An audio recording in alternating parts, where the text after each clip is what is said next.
So welcome back to my channel guys. तो मैं वापस से हाजिर हूँ आपके लिए बहुत ही amazing horror movie the life के एक्सप्लेनेशन के साथ। तो चलिए बिना वक्त को जाया किए इसके एक्सप्लेनेशन को जरा शुरू करते हैं। So watch out, spoiler ahead and have fun. ये कहानी है उन एस्ट्रोनॉट्स की जो पृथ्वी से मार्स पर जाते हैं, पर ये मार्स पर उतरे नहीं बल्कि अपनी स्पेसशिप पर ही रहते हैं और ये लोग एक कैप्सूल को जिसका नाम पिलग्रिम 7 है उसे मार्स पर लैंड करवाते हैं। धीरे धीरे समय बीतता जाता है और 8 महीने की मेहनत के बाद जब वो कैप्सूल मार्स की मिट्टी के कुछ सैंपल्स स्पेसशिप पर ला रहा होता है, तभी जब वो कैप्सूल ऊपर आ रहा होता है तो उससे कुछ टकरा जाता है और वो कैप्सूल उनके कंट्रोल में नहीं होता है। तब अब तो कैसे भी करके उन्हें वो कैप्सूल वापस लाना ही होगा जिससे वो मार्स की मिट्टी को पहचान सके। उन्हीं एस्ट्रोनॉट्स में एक एस्ट्रोनॉट जिसका नाम रोरी होता है वो उस कैप्सूल को लाने के लिए स्पेसशिप से बाहर निकलता है, पर उस कैप्सूल की स्पीड इतनी ज्यादा होती है जिससे उसे पकड़ पाना वाकई बेहद मुश्किल होता है और इससे रोरी की जान भी जा सकती है। लेकिन रोरी किसी भी हालत में कैप्सूल को पकड़ ही लेता है और सब लोग ये देखकर काफी ज्यादा खुश हो जाते हैं क्योंकि उन्हें मार्स की मिट्टी जो मिल गई होती है जो कि पृथ्वी से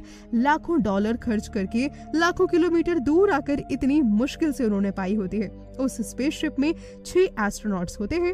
अब वो लोग उस मिट्टी को एक मशीन में डालते हैं जिससे उन्हें ये पता चलता है कि वो एक लिविंग सेल है और मार्स पर भी लाइफ हो सकती है। लेकिन जब वो लोग उस सेल को एक मशीन में डालकर उसमें ऑक्सीजन कम करते हैं और कार्बन डाइऑक्साइड को बढ़ा देते हैं तो सेल में काफी ज्यादा हलचल होने लगती है। ये देखकर वो लोग काफी ज्यादा खुश होते हैं क्योंकि वो पहले लोग होते हैं जिन्होंने धरती से बाहर किसी लाइफ को देखा होता है।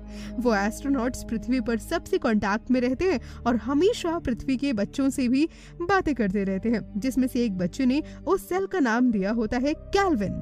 अब उन्हीं एस्ट्रोनॉट्स में से एक एस्ट्रोनॉट जिसने उसी सेल को जिंदा किया था उनका नाम होता है हुई और उनके दोनों पैर खराब थे, इसी वजह से वो चल नहीं सकते थे और इसीलिए उन्हें स्पेस में ज्यादा मजा आ रहा होता है क्योंकि स्पेस में कोई भी चल नहीं सकता था। अब धीरे धीरे वो सेल डेवलप होने लगता है और उसमें नर्वस सिस्टम भी होता है और वो कुछ दिन के बाद उनके कांटेक्ट में भी आ जाएगा।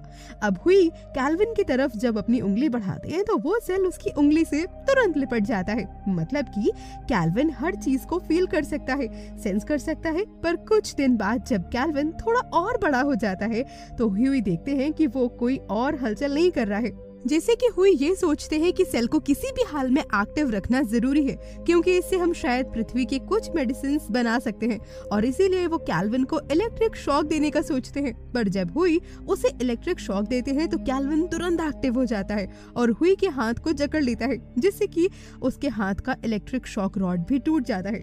बाहर के सारे एस्ट्रोनॉट्स उनकी हेल्प करने अंदर जाना चाहते हैं पर डॉक्टर मिरेंडा उन्हें मना कर देती है कि हम कोई रिस्क नहीं ले सकते। अब इधर कैल्विन ने हुई के हाथ को जोर से पकड़ लिया होता है और उसी वजह से हुई के हाथ की सारी हड्डियां टूट जाती हैं, जिसके बाद कैल्विन उन्हें छोड़ देता है और हुई वापस से बेहोश हो जाते हैं। अब कैल्विन वहां से बाहर निकलता है पर हुई को कुछ भी नहीं करता है। वहीं पर एक चूहा होता है जिसे कैल्विन पूरी तरह से जकड़ लेता है और वो चूहा कुछ ही देर में मेल्ट होकर मर जाता है। अब कैल्विन का साइज भी बड़ा हो गया था। तभी डॉक्टर रोरी हुई की बॉडी को लेने अंदर जाते हैं और जब वो बाहर आ रहे होते हैं तभी कैल्विन रोरी के पैर से लिपट जाते हैं जिससे कि उन एस्ट्रोनॉट को दरवाजा बंद करना पड़ता है और वो अंदर ही फंस जाते हैं। तभी मिरिंडा रोरी से कहती हैं कि वहाँ एक ऑक्सीजन कैंडल जला लो जिससे कि वो भाग जाएगा और ऐसा ही होता भी है क्योंकि कैल्विन ज्यादा ऑक्सीजन बर्दाश्त ही नहीं कर सकता था। अब रोरी उसे फायर से मारने की कोशिश करते हैं पर कैल्विन को कुछ भी नहीं होता है। कैल्विन मौका देखकर रोरी के मुंह में घुस जाता है जिससे कि कुछ ही देर में रोरी की मौत उसी मोमेंट पर हो जाती है और उन्हें समझ आ गया था कि कैल्विन के पास काफी दिमाग है और वो काफी खतरनाक जीव भी है। अब इधर ये जितने भी एस्ट्रोनॉट्स होते हैं उस रूम में जिसमें कैल्विन है उसमें जहरीली गैस छोड़ना शुरू कर देते हैं।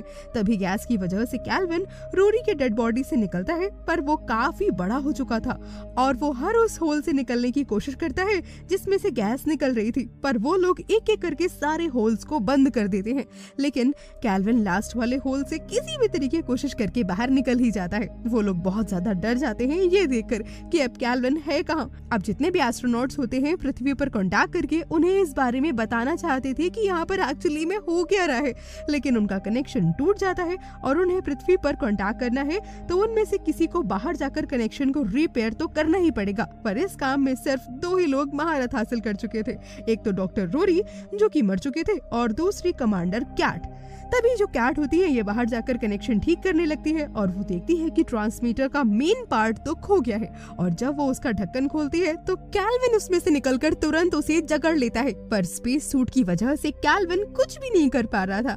तभी कैट के उसी सूट की ऑक्सीजन पाइप टूट जाती है और ऑक्सीजन वाटर कैट की आंखों के सामने आने लगता है, जिससे कैट को कुछ भी नहीं दिखाई देता है। पर कैसे भी करके कैट दूर तक पहुंचना चाहती थी जिससे वो अंदर जा सके, और अंदर से डॉक्टर डेविड भी उस डोर को खोलने के लिए जाते हैं। कैट कैसे भी करके उस डोर तक पहुंच तो जाती है, पर कैट को पता होता है कि अगर वो अंदर गई तो कैल्विन भी उसी के साथ अंदर चला जाएगा और ये सबको मार देगा। इसीलिए वो अपने आप को स्पेसशिप से दूर ढकेल देती है, जिससे उसके साथ कैल्विन भी स्पेसशिप में कहीं खो जाए। पर कैल्विन जल्दी स्पेसशिप को पकड़ लेता है और कैट स्पेस में तभी कहीं खो जाती है, लेकिन कैल्विन नहीं। अब कैल्विन को अंदर जाने के लिए एक ही रास्ता बचा था, स्पेसशिप का हीटर, जहां से हीट बाहर निकलती है। पर एस्ट्रोनॉट्स उसे घुसने नहीं देना चाहते थे। वो सोचते हैं कि जब कैल्विन हीटर के अंदर घुसेगा तो वो हीटर को बहुत तेज कर देंगे जिससे वो जलकर मर जाएगा, लेकिन हर बार कैल्विन बच ही जाता था। अब वो लोग पृथ्वी के ऑर्बिट के पास पहुंचने वाले थे, पर वो लोग नहीं चाहते थे कि कैल्विन उनके साथ पृथ्वी पर जाए,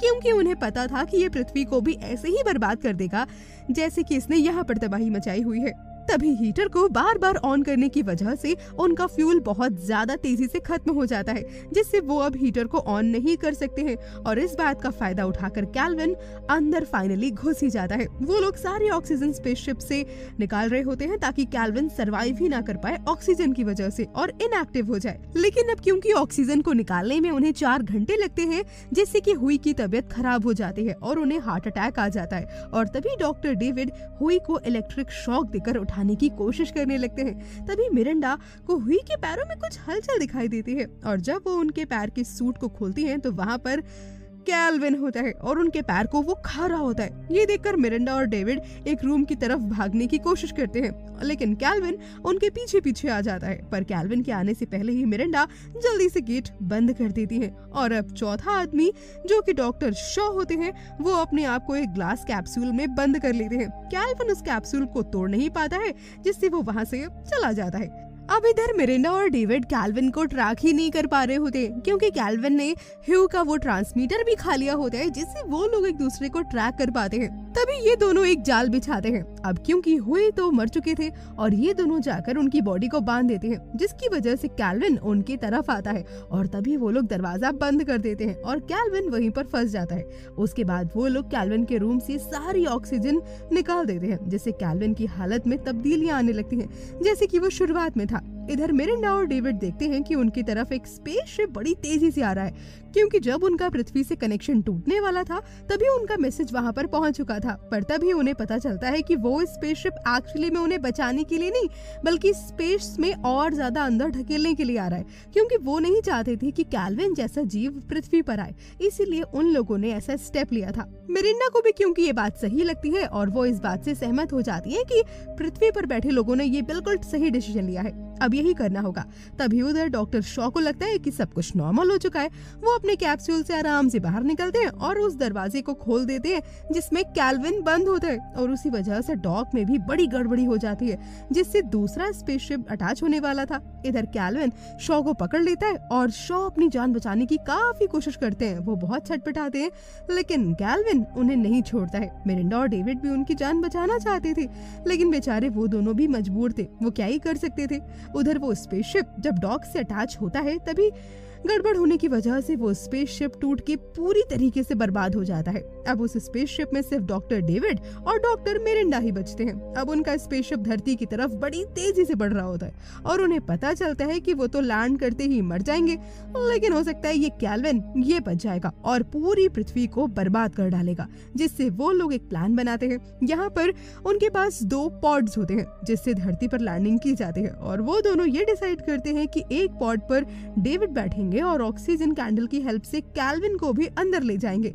हालांकि ये तो तय था कि इससे डॉक्टर डेविड की जान चली जाएगी और वो उस पॉड को लेकर स्पेस में कहीं गायब हो जाएंगे, और दूसरी ओर मिरिंडा की जान बच जाएगी और दूसरे पॉड को वो पहनकर धरती पर लैंड कर जाएगी। लेकिन जो ये डॉक्टर मिरिंडा होती है, डॉक्टर डेविड की इस बात से बिल्कुल भी सहमत नहीं होती है और ऐसा करने से मना कर देती है। लेकिन बाद में मिरिंडा को एहसास होता है कि इसके अलावा उनके पास और कोई रास्ता भी कहाँ बचा है, और वो दोनों ये काम करने के लिए फाइनली तैयार हो जाते हैं। अब डॉक्टर डेविड ऑक्सीजन कैंडल की हेल्प से कैल्विन को अपनी तरफ आकर्षित करते हैं और कैल्विन भी उनकी तरफ आने लगता है, क्योंकि सारे स्पेसशिप में ऑक्सीजन की कमी जो हो गई थी। अब डॉक्टर डेविड कैल्विन को लेकर अपने पॉड के अंदर चले जाते हैं और कैल्विन भी साथ साथ अंदर चला जाता है, और डॉक्टर डेविड अब अपने पॉड को स्पेसशिप से अलग कर लेते हैं ताकि वो स्पेस की गहराइयों में जा सके और कभी भी पृथ्वी तक ना पहुंच पाए। इधर डॉक्टर मिरिंडा अपने पॉड को स्पेसशिप से अलग कर लेती है और वो एक वॉइस मैसेज भी रिकॉर्ड करती हैं, जिसमें वो ये कहती हैं कि मार्स पर जीवन तो है, पर वहाँ के जीव वाकई बहुत खतरनाक हैं।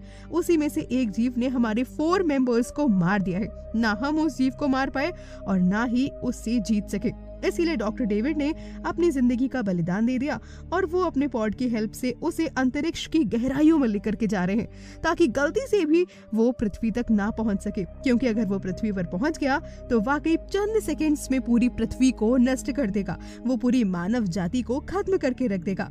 अब जब सब कुछ सॉर्ट आउट होता दिखाई दे रहा था, यानी कि दोनों पॉड्स जो स्पेसशिप से अलग हो चुके थे, कि तभी उनमें से एक में स्पेसशिप का एक टूटा हुआ टुकड़ा आकर के टकराता है, जिससे एक पॉड पृथ्वी की तरफ बड़ी तेजी से बढ़ने लगता है और एक पॉड स्पेस में चला जाता है। जो पॉड पृथ्वी पर जाता है वो समंदर पे लैंड करता है, और यहाँ पर हम ये देखते हैं कि उसमें डॉक्टर मिरिंडा नहीं बल्कि डॉक्टर डेविड होती है, क्योंकि जब स्पेसशिप का टुकड़ा पॉड्स से टकराया था तो दोनों पॉड्स के रास्ते ही बदल गए थे, जिसकी वजह से डॉक्टर मिरिंडा स्पेस में कहीं जाकर गुम हो जाती हैं और वहीं दूसरी ओर डॉक्टर डेविड धरती पर पहुंच जाते हैं। अब कुछ लोग पॉड को देखकर उसे खोलने के लिए लग जाते हैं, जहां पर डॉक्टर डेविड अभी भी जिंदा ही होते हैं और डॉक्टर डेविड उन्हें ऐसा करने से मना कर रहे होते हैं, क्योंकि वो जानते थे कि इसका अंजाम क्या होने वाला है। लेकिन वो लोग उनकी बात समझ नहीं पाते हैं और दरवाजे को पूरे जोरों शोरों से खोल ही देते हैं, जिससे कि कैल्विन बाहर निकल जाता है और फाइनली जो ये लोग नहीं चाहते थे वही होता है, यानी कि कैल्विन धरती पर पहुंच जाता है।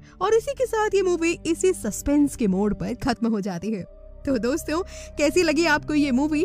अब क्योंकि इस मूवी में कुछ ऐसा ही दिखाया गया है जो may be in future possible हो सकता है, जैसा कि लोग कह रहे हैं कि मार्स पे शायद जीवन हो सकता है, लेकिन उसके कॉन्सिक्वेंसेस अगर ऐसे हो तो फिर कौन ही जाना चाहेगा। खैर, अगर आपको इस मूवी की कहानी अच्छी लगी हो तो प्लीज इस वीडियो को लाइक कीजिए, इस चैनल को सब्सक्राइब कीजिए और हाँ, इस कहानी को अपने दोस्तों के साथ शेयर करना बिल्कुल मत भूलिएगा। मैं जल्दी मिलूंगी आपसे किसी और नई अमेजिंग मूवी की कहानी के साथ। Till then take care, bye bye.